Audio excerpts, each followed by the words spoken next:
Hello बच्चों, पिछली video में मैंने आपको एक चैप्टर पढ़ाया था कंटिन्यूटी। आज मैं उसका एक नेक्स्ट टॉपिक है डिफरेंशिएबिलिटी। सबसे पहले हम ये डिस्कस करेंगे कि डिफरेंशिएबिलिटी होती क्या है। कि किसी भी कर्व पर यदि अगर हम टेंजेंट ड्रॉ कर सकते हैं तो वो कर्व उस पॉइंट पर डिफरेंशिएबल होता है। क्या कि if any tangent can be drawn at any point of the function f x then that function is differentiable at that point. इसका मतलब ये हुआ कि यदि अगर मान लीजिए y equal to f x है और उसका ग्राफ ये है और उसके किसी एक पॉइंट पर अगर मैं टेंजेंट ड्रॉ कर सकता हूँ ये इस टाइप से, तो ये फंक्शन इस पॉइंट पर डिफरेंशिएबल होगा, अदरवाइज नॉट। इसका मतलब ये हुआ कि जितने भी स्लोप टाइप के कर्व होते हैं वो सारे के सारे डिफरेंशिएबल होते हैं। यदि अगर कोई कर्व किसी पॉइंट पर नॉक बनाता है या शार्प पॉइंट बनाता है तो वो फंक्शन उस पॉइंट पर डिफरेंशिएबल नहीं होगा। जैसे सपोज कीजिए कि यदि अगर मान लीजिए f x equal to mod x है, अगर मैं इसका ग्राफ ड्रॉ करता हूँ तो ये ग्राफ जो है जीरो पर कौन बनाता है, तो इसका मतलब इस पॉइंट पर ये फंक्शन नॉट डिफरेंशिएबल होगा। अब इसको निकालने के लिए एक सिंपल सा फॉर्मूला है, जिस तरीके से हम लिमिट को सॉल्व करते हैं, कंटिन्यूटी को सॉल्व करते हैं। तो उसमें देखिएगा, जैसे सपोज कीजिए कि y is equal to f x कोई एक फंक्शन है और मुझे इसकी डिफरेंशिएबिलिटी चेक करनी है x इक्वल टू सी पर। तो x इक्वल टू सी पर मुझे अगर इसकी डिफरेंशिएबिलिटी चेक करनी है तो आप एक सिंपल सा फॉर्मूला याद रखिएगा। वो सिंपल सा फॉर्मूला है कि limit x tends to C F x minus का F C upon x minus C. ये फार्मूला आप अप्लाई करेंगे। उसके बाद हम इसको आगे कैसे सॉल्व करेंगे, जैसे हम कंटिन्यूटी को चेक करते थे बिल्कुल उसी तरीके से चेक करेंगे। कंटिन्यूटी को कैसे चेक करते थे कि राइट हैंड लिमिट निकालेंगे, लेफ्ट हैंड लिमिट निकालेंगे, अगर right hand limit left hand limit के इक्वल आ गए तो कंटिन्यूअस है, अदरवाइज नॉट। इसी तरीके से हम राइट हैंड डिफरेंशिएबिलिटी निकालेंगे, लेफ्ट हैंड डिफरेंशिएबिलिटी निकालेंगे, दोनों इक्वल आ गए तो डिफरेंशिएबल, अदरवाइज नॉट।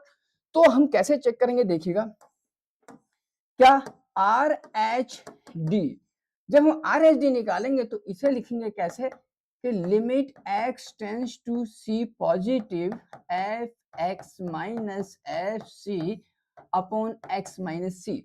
और जब इसको आगे कैलकुलेट करेंगे तो x के स्थान पर हम रखेंगे c प्लस एच, एक्स के स्थान पर c प्लस एच।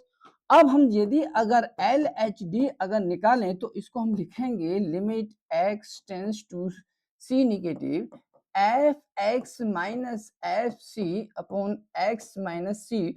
और यदि अगर इसे आगे कैलकुलेट करते हैं तो x के स्थान पर लिखेंगे c माइनस एच। यदि अगर मान लीजिए कि आर एच डी इक्वल आ गई एल एच डी के, right hand differentiability left hand differentiability के इक्वल आ गई, तो ये फंक्शन डिफरेंशिएबल होगा। Then f x is differentiable. और यदि अगर क्या कि if R H D is equal to not L H D, तो जो फंक्शन होगा f x is not differentiable, तो वो फंक्शन नॉट डिफरेंशिएबल होगा। तो अब देखिए कैसे कैसे सॉल्व करते हैं आगे, इसमें देखिएगा ये कुछ पॉइंट हैं कि आल स्लोप टाइप जितने भी ग्राफ होते हैं वो सब डिफरेंशिएबल होते हैं, शार्प पॉइंट पर फंक्शन डिफरेंशिएबल नहीं होता है। अब देखिए कुछ क्वेश्चन कुछ हमारे पास में पॉइंट्स हैं, वो मैं आपको बताता हूँ कि पहला जो पॉइंट्स है कि जितने भी पॉलिनोमियल फंक्शन होते हैं वो सारे के सारे फंक्शन डिफरेंशिएबल होते हैं। ये आपके जितने भी ऑब्जेक्टिव टाइप के क्वेश्चंस होते हैं उनको सॉल्व करने में बहुत ही सहायक होंगे। जितने भी एक्सपोनेंशियल फंक्शन होते हैं, तो एक्सपोनेंशियल फंक्शन जैसे क्या कि भाई F x is equal to A की पावर एक्स हो या ई की पावर एक्स हो या कोई भी टू की पावर एक्स हो, इस तरीके के जितने भी ग्राफ होते हैं वो या तो इस टाइप के ग्राफ बनेंगे और या फिर वो ऐसे ग्राफ बनेंगे। मतलब ये जितने भी ग्राफ बनते हैं इनके वो कहीं भी नोक नहीं बनाते हैं, इसलिए तो डिफरेंशिएबल नॉट डिफरेंशियल का तो कोई सवाल ही पैदा नहीं होता है। तो स्लोप टाइप की जितने भी ग्राफ बनते हैं वो स्लोप टाइप के होते हैं। तो ये सारे जितने भी एक्सपोनेंशियल फंक्शन का जो ग्राफ बनता है वो सारे के सारे डिफरेंशिएबल होते हैं। दूसरा, कोई भी कांस्टेंट फंक्शन डिफरेंशिएबल होता है। जैसे मान लीजिए अगर मैं आपसे कहूं कि भाई एफ एक्स इक्वल टू 2 ले लूं, तो एफ एक्स इक्वल टू, तो ये तो 2 आ गया, कहीं नोक तो बनती नहीं है इसमें, तो इसलिए फंक्शन डिफरेंशिएबल हुआ। अगला क्या है, लॉगरिथमिक फंक्शन। तो लॉग के जो ग्राफ बनते हैं, यदि अगर मान लीजिए एफ एक्स इक्वल टू हमारे पास में लॉग एक्स है, तो इसके जो ग्राफ बनते हैं या तो ये बनेगा और या ये बनेगा, तो कहीं भी इसमें नोक नहीं बनती है। वो बात दूसरी है कि अगर मोड लगा करके इसको ग्राफ बनाया जाए तो वह देखना पड़ेगा कि किस पॉइंट पे ये कौन बनाता है। लेकिन फिलहाल बिना लॉग अगर है, सिंपली लॉग है, तो ये फंक्शन जो होता है वो डिफरेंशिएबल होता है। अगला क्या है, फिर उसके बाद ट्रिग्नोमेट्रिकल फंक्शन, sin x का ग्राफ देख लीजिए, cos x का ग्राफ देख लीजिए, tan का ग्राफ देख लीजिए, सारे के सारे फंक्शन स्लोप टाइप के बनते हैं। दूसरा, यदि अगर एक से ज्यादा फंक्शन जो कि डिफरेंशिएबल हैं, उनका सम करें, सब्ट्रैक्ट करें, मल्टीप्लाई करें, तो वो सारे के सारे फंक्शन डिफरेंशिएबल होते हैं। इसका मतलब ये हुआ कि यदि अगर मान लीजिए f(x) और g(x) और h(x) आपके पास में है गिवन hx, तो इनको प्लस माइनस करूं या मल्टीप्लाई करूं, तो ये सब जो निकल के आएगा हमारे पास में f(x), तो ये सारा का सारा फंक्शन हमारे पास में क्या होगा, डिफरेंशिएबल होगा। अगर हम इनको डिवाइड करें तब भी डिफरेंशिएबल होगा। जैसे सपोज कीजिए एक f(x) ले लीजिए और एक g(x) ले लीजिएगा, अगर ये कोई फंक्शन है हमारे पास, तो ये फंक्शन भी डिफरेंशिएबल होगा। ये सत्य कि ये फंक्शन और ये फंक्शन दोनों डिफरेंशिएबल हैं, लेकिन एक चीज ध्यान रखिएगा कि किसी भी पॉइंट पर ये फंक्शन जीरो नहीं होना चाहिए, अनडिफाइंड केस हो जाएगा। इसी तरीके से यदि अगर कोई फंक्शन है डिफरेंशिएबल, तो उनका कंपोजिशन फंक्शन फोगेक्स, गोफेक्स, जितने भी होंगे वो सारे के सारे फंक्शन डिफरेंशिएबल होंगे। अगला क्या है, नेक्स्ट क्या है भाई, कि यदि अगर कोई फंक्शन डिफरेंशिएबल है तो वो कंटीन्यूअस जरूर होगा, but converse is not truth. इसका मतलब यह है कि f(x) is differentiable eight x = c, तो f(x) इज कंटीन्यूअस। कैसे, जैसे सपोज कीजिएगा कि यदि अगर कोई फंक्शन इस टाइप का है तो स्लोप टाइप का बना है, स्लोप टाइप का बन रहा है, तो इसका मतलब वो डिफरेंशिएबल होगा, डिफरेंशिएबल होगा तो डिफरेंशिएबल होगा तो कंटीन्यूअस भी होगा। इसी तरीके से यदि अगर मान लीजिए कि हमारे पास में कोई एक f(x) = mod x है, तो इसका जो ग्राफ बनता है वो ये बनता है। तो हम क्या देख रहे हैं इसमें कि ये फंक्शन कंटिन्यूअस तो एवरीवेयर है, कंटिन्यूअस है, लेकिन डिफरेंशिएबल नहीं है। इस पॉइंट पर ये डिफरेंशिएबल नहीं है, तो इसका मतलब ये हुआ कि कोई भी फंक्शन डिफरेंशिएबल है तो कंटिन्यूअस जरूर होगा, but converge is not truth.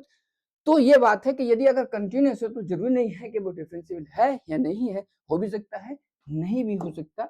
अगला क्या है कि जैसे एक क्वेश्चन है, देखिए अब क्या है कि f(x) की वैल्यू हमारे पास में गिवन है कि f(x) = mod x गिवन है, और मुझे x = 0 पर इसकी कंटिन्यूटी को चेक, डिफरेंशिएबिलिटी चेक करनी है। अभी मैंने थोड़ी देर पहले आपको एक फार्मूला बताया था कि f(x - fc), f(x - fc) means f0 upon x - 0, तो ये क्या बनेगा आपके पास f(x - 0), तो ये 0 हो जाएगा यहाँ से और x बनेगा।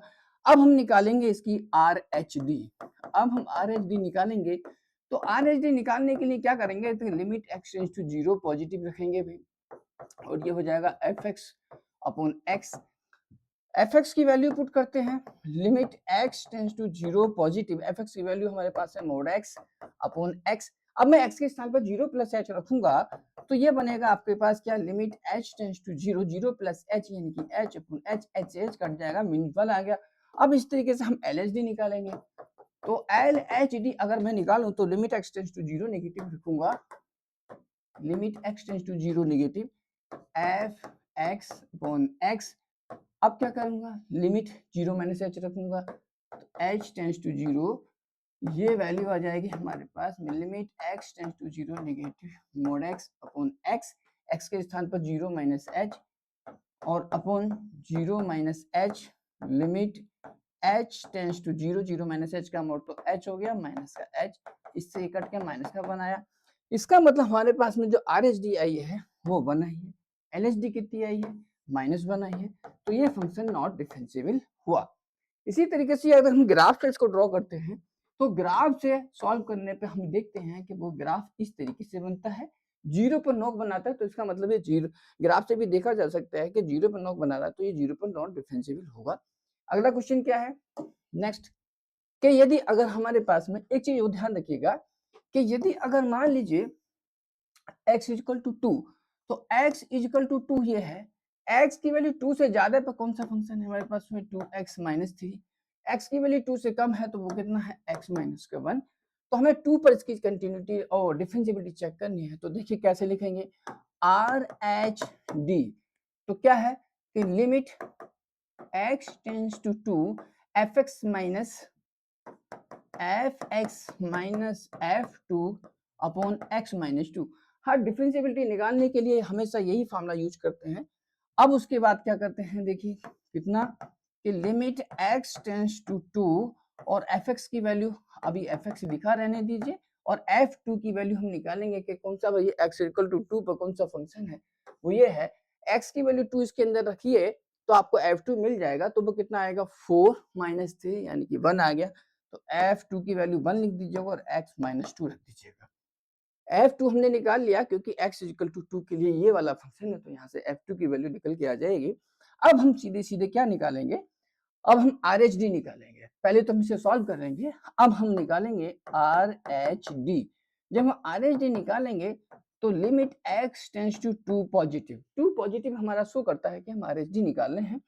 तो RHD जब हम निकालेंगे यानी कि x की वैल्यू 2 से ज्यादा के लिए कौन सा फंक्शन है हमारे पास में, ये वाला, तो इसको हम रखेंगे कितना 2x माइनस 3 और हमारे पास में माइनस का 1 अपॉन x माइनस 2 और यहाँ से निकल के आ जाएगा limit x tends to 2 positive, तो यहाँ से 2 कॉमन लेंगे तो x माइनस का 2 और यहाँ से निकल के आएगा x माइनस 2, तो x माइनस 2 से तो x माइनस 2 कट जाएगा, तो x की वैल्यू 2 पॉजिटिव के लिए वैल्यू कितनी आएगी निकल के 2 आ जाएगी। इसी तरीके से अब हम निकालेंगे LHD, तो LHD अगर हम निकालें इसमें जरूरत नहीं पड़ी x की वैल्यू 2 माइनस 8 रखने की, आगे हम LHD निकालेंगे तो कैसे लिखेंगे कि limit x tends to 2 negative value कितनी है fx, fx की वैल्यू कितनी लेंगे हम यहाँ पर fx की 2 से नेगेटिव के लिए ये वाला फंक्शन यूज करेंगे, कितना है भाई x माइनस 1, fx की वैल्यू x माइनस 1 और माइनस का 1 और अपॉन x माइनस 2 और यहाँ से वैल्यू निकल के आएगी x 2 नेगेटिव, तो ये आ जाएगा x minus 2 upon x minus 2, अगर ये कैंसिल हो रहा है तो उसको काट लीजिएगा, तो ये यहाँ से वैल्यू कितनी आ गई हमारे पास में 1 आई। इसका मतलब RHD की वैल्यू कितनी आई निकल के 2 और LHD वैल्यू निकल के आई है 1, तो इसका मतलब ये फंक्शन नॉट डिफरेंशिएबल हुआ। अगला क्वेश्चन क्या है, नेक्स्ट क्वेश्चन देखिएगा कि फंक्शन हमारे पास में गिवन है x square sine 1 upon x, तो फंक्शन एफ एक्स है हमारे पास ये, तो limit limit x tends to 0 f x की वैल्यू क्या है x square sine 1 upon x minus f 0 0 upon x minus 0। अब हम इसे कैलकुलेट करते हैं तो limit x tends to 0 x से कट जाएगा तो ये एक्स साइन 1 अपॉन एक्स। अब उसके बाद हम निकालेंगे इसकी RHD, तो limit x tends to 0 positive x into sine 1 upon x, x के स्थान पर 0 प्लस एच रखेंगे तो लिमिट h टेंस टू 0, तो 0 प्लस एच और साइन 1 अपॉन 0 प्लस एच, इसके बाद क्या आएगा कि limit h tends to 0 h into sine 1 upon h, limit h tends to 0 sine 1 upon h upon 1 upon h और ये वैल्यू 0 देता है। इसी तरीके से हम LHD निकालें तो LHD जो निकल के आएगी वो limit x tends to 0 negative और फंक्शन हमारे पास में ये है ही, ये इसके अंदर पुट करेंगे 0 नेगेटिव और यहाँ से हो जाएगा हमारे पास में x into sine 1 upon x, limit h tends to 0 0 minus h dot sine 0 minus h और यहाँ से value limit h tends to 0 sine 1 upon h upon 1 upon h, ये वैल्यू भी 0 आई। इसका मतलब हुआ कि लेफ्ट हैंड डिफरेंशिएबिलिटी हमारे पास में 0 निकल के आ रही है और राइट LHD 0 निकल के आई, RHD भी 0 निकल के आई, तो ये फंक्शन हमारे पास कितना हुआ डिफरेंशिएबल हुआ। अगला क्वेश्चन देखिए क्या है कि f x equal to x square, कोई फंक्शन हमारे पास में गिवन है f x equal to x square, तो लिमिट पहले तो फॉर्मूला लिखेंगे क्या, limit x tends to 1 f x minus का एफ 1 अपॉन एक्स माइनस 1। अब हम क्या करेंगे कि limit x tends to 1 f x की वैल्यू कितनी है एक्स स्क्वायर और माइनस f1 की वैल्यू कितनी निकल के आएगी यहाँ से 1 और x माइनस 1। अब इसे हम थोड़ा सा कैलकुलेट करें तो limit x tends to 1 x plus का 1 और x माइनस का 1 अपॉन x माइनस का 1, ये इससे कैंसिल हुआ। अब हमारे पास में फंक्शन बचा क्या कि लिमिट x टेंस टू 1 और x प्लस 1। अब हम निकालें आर एच डी, तो इसको लिखेंगे limit x tends to 1 positive, और यहाँ से हो जाएगा x प्लस 1। इसे कैलकुलेट करने के लिए x के स्थान पर 1 प्लस एच टेंस टू 1 और x के स्थान पर 1 प्लस एच 1, और ये 1 से 1 कैंसिल, h की वैल्यू 0 रखा है तो ये वैल्यू 2 आ जाएगी। इसका मतलब ये हुआ। अब हम निकालें एल एच डी, तो एल एच डी निकालेंगे तो limit x tends to 1 negative, और फंक्शन हमारे पास में क्या है x प्लस 1, x प्लस 1, इसके अंदर पुट करेंगे एल एच डी और आर एच डी।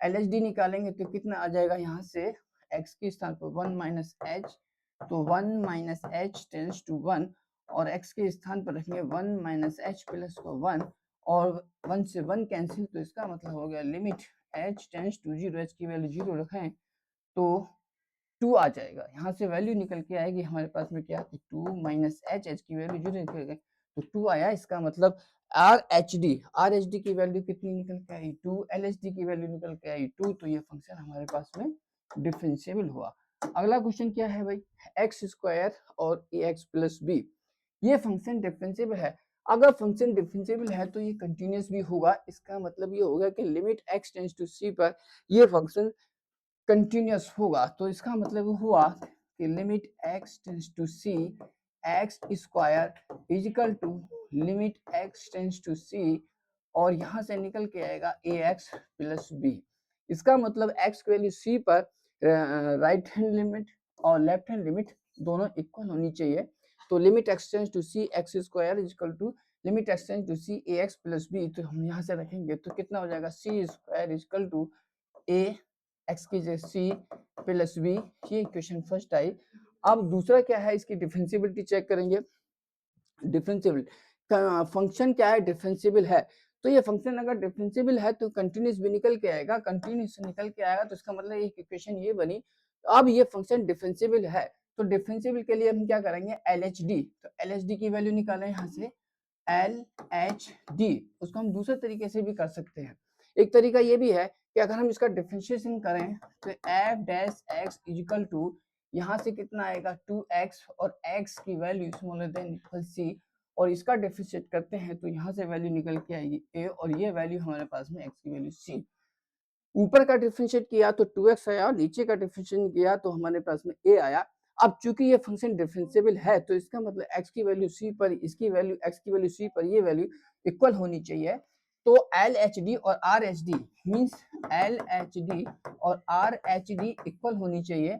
तो एल एच डी के लिए क्या होगा, एल एच डी के लिए हम ये वाला लेंगे क्योंकि x इक्वल टू c पर लेना है, तो x की वैल्यू c पर at x equal to c, तो ये कितना हो जाएगा 2c, और यहाँ से x की वैल्यू कितनी आएगी, यहाँ से x ग्रेटर देन c, तो a आएगा। तो यहाँ से एक इक्वेशन ये आई हमारे पास, एक इक्वेशन ये आई और एक इक्वेशन ये आई, a और b की, दोनों को सॉल्व करके हम यहाँ से a और b की वैल्यू निकाल सकते हैं।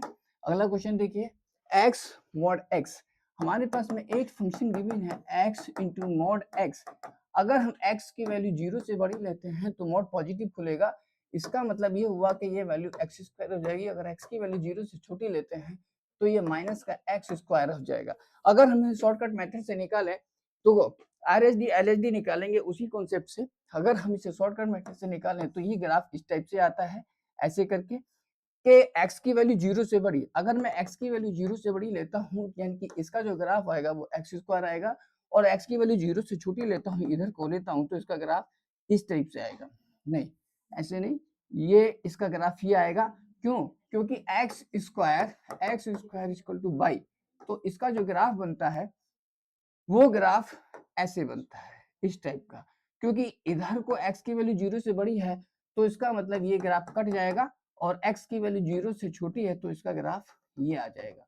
तो कुल मिलाकर के ये ग्राफ इस टाइप का बनता है कि x की वैल्यू 0 से बड़ी है तो ये बना एक्स स्क्वायर, और x की वैल्यू 0 से छोटी है तो ये ग्राफ ये बना। आप ये देखिए कि इस वाले ग्राफ में कहीं भी नोक नहीं है, तो इसलिए ये फंक्शन हमेशा जीरो, मतलब ये फंक्शन एवरीवेयर डिफरेंशिएबल, क्योंकि उसने 0 पर पूछा है। तो 0 पर आप ये देखिए यहाँ पर कहीं किसी भी पॉइंट पर 0 पर कहीं भी नोक नहीं बना रहा है, तो ये फंक्शन हमेशा डिफरेंशिएबल होगा।